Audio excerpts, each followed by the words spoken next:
Drive sharing অথবা কোনো একটা ফোল্ডার শেয়ারিং খুবই প্রয়োজনীয় একটা জিনিস।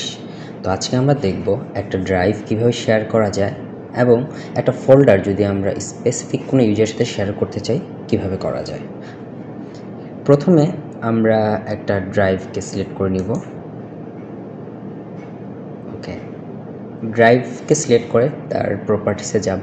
প্রপার্টিস থেকে আমরা শেয়ারিং অপশনে যাব, অ্যাডভান্স শেয়ারিংয়ে যাব, দেন এইখানে শেয়ার দিস ফোল্ডারকে টিক মার্ক করে দেব। তারপর পারমিশন থেকে আমি হচ্ছে কী টাইপের পারমিশন তাকে দিচ্ছি সেটা সিলেক্ট করে অ্যাপ্লাই ওকে দিয়ে সেটা কমপ্লিট করে ফেলব।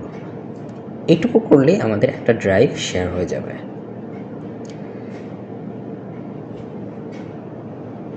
ঠিক সেমভাবে আমরা যদি একটা ফোল্ডার শেয়ার করতে চাই, আমরা একটা ফোল্ডার ক্রিয়েট করে নিই। শেয়ার নামে একটা ফোল্ডার আমরা ক্রিয়েট করে নিলাম।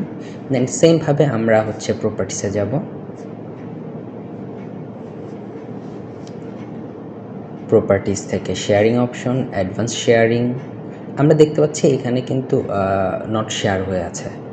দেন শেয়ার দিস ফোল্ডার, পারমিশন, এখান থেকে আমরা এভরিওয়ানটাকে রিমুভ করে দিব। দেন আমরা ইউজারটাকে অ্যাড করব।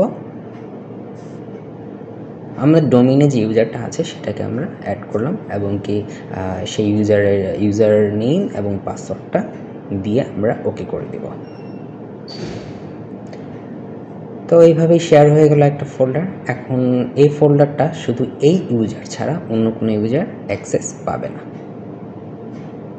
অ্যাপ্লাই ওকে, দেন আপনি দেখতে পাচ্ছেন এইটা হচ্ছে শেয়ার, যে ফোল্ডারটা ছিল সেটা শেয়ার্ড। Thank you.